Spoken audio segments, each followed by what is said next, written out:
और वहीं बात अब हरियाणा की कर लेते हैं। हरियाणा के करनाल में 3 कृषि कानूनों के विरोध में आंदोलनकारियों के पंचायत और लघु सचिवालय का घेराव कार्यक्रम है। इसमें आसपास के जिलों के अलावा दूसरे राज्यों से किसान जुट रहे हैं। 28 अगस्त को हुए हंगामे के बाद सरकार ने सख्त रुख अपनाया है। किसानों की महापंचायत के मद्देनजर करनाल, पानीपत सहित 4 जिलों की इंटरनेट और एसएमएस सेवाओं को बंद कर दिया गया है। और इसी के साथ आपको ये बता दें कि हरियाणा सरकार ने कुरुक्षेत्र, कैथल, जींद और पानीपत में इंटरनेट सेवा बंद करने के आदेश दे दिए हैं। वहीं इसका असर परीक्षाओं पर भी पड़ा। इस बीच आपको ये बता दें कि यहाँ केयूके विश्वविद्यालय ने आज परीक्षा आयोजित की थी, लेकिन ये परीक्षा अब स्थगित कर दी गई है। ये परीक्षा अब 28 सितंबर को होगी। स्कूली प्रशासन ने मंगलवार को यहाँ करनाल में इंटरनेट सेवा बंद होने की सूचना पर परीक्षा स्थगित करने का ये बड़ा फैसला लिया है।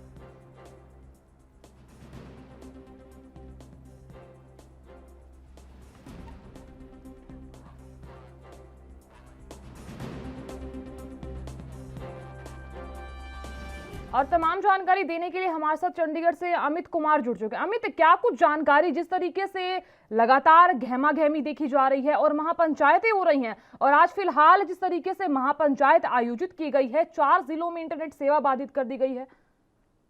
देखिए, जब पहले अगर हम बात करें, कल दोपहर के आसपास पहले ऑर्डर आया था, वो तो करनाल को लेकर आया था कि 12:30 बजे अगर हम कहें कि इंटरनेट सेवा बंद कर दी गई थी और उन्हें मंगलवार रात तक उसको ऑर्डर को फॉलो किया गया था। सोमवार दोपहर 12:30 बजे करीब इंटरनेट सेवा बंद करके आज रात 12 बजे तक इंटरनेट सेवाएं बंद रखनी जानी थी। आपको बता दें कि 28 अगस्त को जो पुलिस ने लाठीचार्ज किया था, उसको लेकर महापंचायत बुलाई गई थी और मिनी सचिवालय का घेराव की योजना है। इन सभी चीजों को लेकर ये कदम उठाए गए। पहले सिर्फ करनाल में इंटरनेट सेवा बंद की गई थी, पर उसके बाद जब देखा गया कि संख्या बहुत ज्यादा बढ़ सकती है, तो उसके बाद अगर हम कहें कुरुक्षेत्र, कैथल, जींद और पानीपत में भी मोबाइल इंटरनेट सेवाएं बंद कर दी गई हैं। इनकी सेवाएं अगर हम कहें कि कल रात 12 बजे से शुरू होकर आज रात 12 बजे तक इंटरनेट सेवा बंद रहेगी। लेकिन सिर्फ इंटरनेट सेवा ही बंद नहीं रहेगी, साथ ही साथ आप देख लेंगे बल्क एसएमएस सेवाएं, या हम कहें कि एसएमएस सेवाओं को बंद कर दिया जाएगा। सिर्फ और सिर्फ अगर हम कहें तो मोबाइल के लिए और जो रिचार्ज, मोबाइल बैंकिंग के जो मैसेजेस आने हैं और जो अपना हम कह सकते हैं कि आपके रिचार्ज मैसेज आने, तो इन 2 मैसेजेस को अलाउ किया जाए, मैसेज सेवाएं बंद की जाएगी। और इसका प्रशासन तरफ से सीधे तौर पे कहा गया है कि ये स्टेप इसलिए हुआ है ताकि भड़काऊ सामग्री और अफवाहों के प्रसार ना किए जाए। देखिए, अगर आप 26 जनवरी की घटना याद करें, तो उस समय भी अगर जब किसानों ने दिल्ली में अचानक से ही जो हिंसक घटना हो गई थी, उसके बाद में इंटरनेट सेवा बंद कर दी गई थी। तो यहाँ पे कुछ हम कहें कि प्रिवेंटिव मेजर्स के तौर पे पहले ही सब कुछ बंद कर दिया गया है।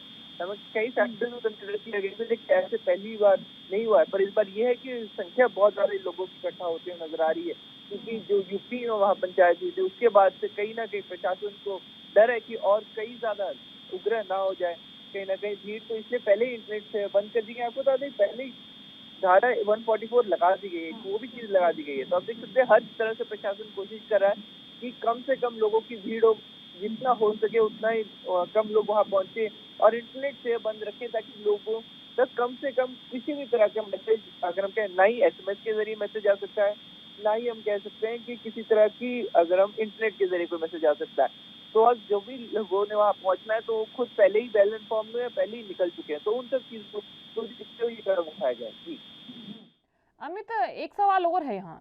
जिस तरीके से इंटरनेट सेवा बाधित की गई है, क्या लग रहा है कब तक ये सेवा बाधित रहेगी? और दूसरी चीज ये कि महापंचायत होने वाली है, अगर फिर से अगर हिंसा होती है तो उसकी जिम्मेदारी कौन लेगा? क्योंकि जिस तरीके से 26 जनवरी को जो माहौल देखा गया, जो तस्वीरें देखी गई, जो हमने हिंसा देखी, उसके बावजूद यहाँ महापंचायत आयोजित की जा रही है। फिर भी देखा जाए तो सरकार समाधान नहीं निकाल रही है, लेकिन फिर भी अगर कोई गहमा गहमी होती है, शोरगुल माहौल देखा जाता है, तो उसकी जिम्मेदारी कौन लेगा आज?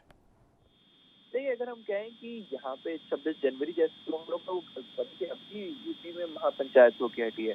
अगर हम बात करें तो सेम उल्टा हम कहें का इससे बड़ा इकट्ठा हुआ है। तो वहीं अगर हम बात करें हरियाणा में जो महापंचायत हो रही है, तो ये भी एक वजह से ही हो रही है कि करनाल जो इससे पहले जो लाठीचार्ज हुआ था 28 अगस्त को, उसके चलते सभी लोग इकट्ठा हो रहे हैं। ये एक तरह से हम कह सकते हैं प्रदर्शन होगा।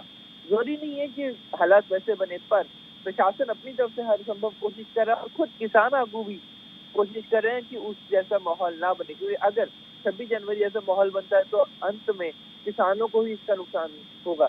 खुद अंत में सरकार ही सही साबित हो गई। सरकार का कहना है कि अगर इतना बड़ा कट होता है तो, और किसानों से अगर हम कहें कि जो हमारे प्रधानों से, या हम कहें कि जो किसान आंदोलन के जितने भी संयुक्त किसान मोर्चे हैं, उनकी तरफ से जितने भी प्रधान अगर ये कहते हैं माहौल खराब होता है, इस चीज का इल्जाम उन पे जाता है कि उन्होंने इतनी बड़ी भीड़ इकट्ठी की, पर उनसे जब भीड़ नहीं समझी तो माहौल खराब हुआ। उनके 26 जनवरी को दोबारा से लोगों के मन में याद आ जाएगा कि 26 जनवरी को भी किसानों की तरफ से एक बहुत बड़ी भीड़ इकट्ठी की गई थी। कहा गया था कि पीसफुल मार्च होगा, पर वो पीसफुल उतना नहीं रहा था कि दिल्ली के अंदर घुसे थे, बैरिकेड तोड़े थे और अहम समय लाल किले में जाकर प्रदर्शन जारी रहा था। तो कई चीजें, कई फैक्टर्स कंसिडर किए जाने हैं, पर अभी तक अगर हम कहें तो धारा 140 लग चुकी है। लोगों की एंट्री पे अब काफी, हम कह सकते हैं, रिस्ट्रिक्शंस कर दी गई हैं।